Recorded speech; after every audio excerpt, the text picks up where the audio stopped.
face au blé, le blé dont le cours est soutenu par une forte demande, est-ce que c'est ce que l'on remarque graphiquement, effectivement, une tendance haussière également?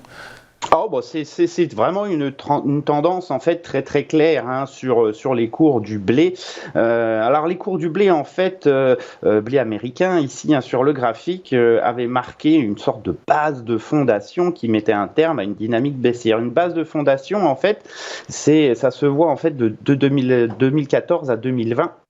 Vous enchaînez des creux et des sommets descendants, vous commencez par créer un nouveau sommet supérieur au précédent en 2017, et puis après, vous commencez à construire des creux ascendants et vous libérez un vrai potentiel d'accélération et de hausse lorsque vous franchissez ces sommets. Ça a été le cas courant 2020 avec le débordement de 593, et ça a libéré vraiment une puissante tendance à l'image de la moyenne mobile à 100 périodes qui, de résistance, est devenue plate et puis devenue support maintenant des cours. Depuis, on a certes des replis qui peuvent être assez importants, hein, mais la logique de creux et de sommet ascendant est parfaitement intacte, avec notamment le dernier repli, là aussi, sur 735,50, un petit peu à l'image de ce qu'on a vu sur le sucre à 17,60. Les cours ont, semble-t-il, marqué un point bas, une très forte réaction haussière qui peut tout simplement permettre maintenant d'aller former de nouveaux plus hauts. Alors, jusqu'où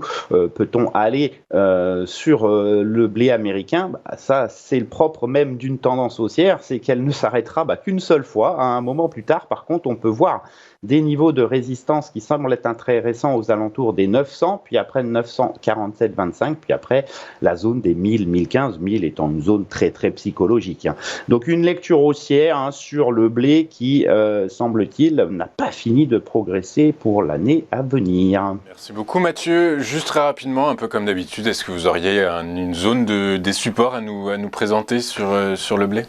Le premier support qui me semble être évident, hein, c'est le récent creux, 735,50, hein, au plus bas.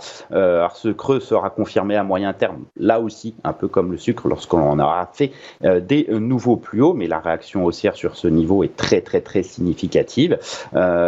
Toute façon, le scénario haussier sur le blé reste valable tant qu'on n'aura pas enfoncé le support à 677, ou tant qu'on n'aura pas formé une figure de retournement, ce qui pour l'instant n'est pas du tout le cas.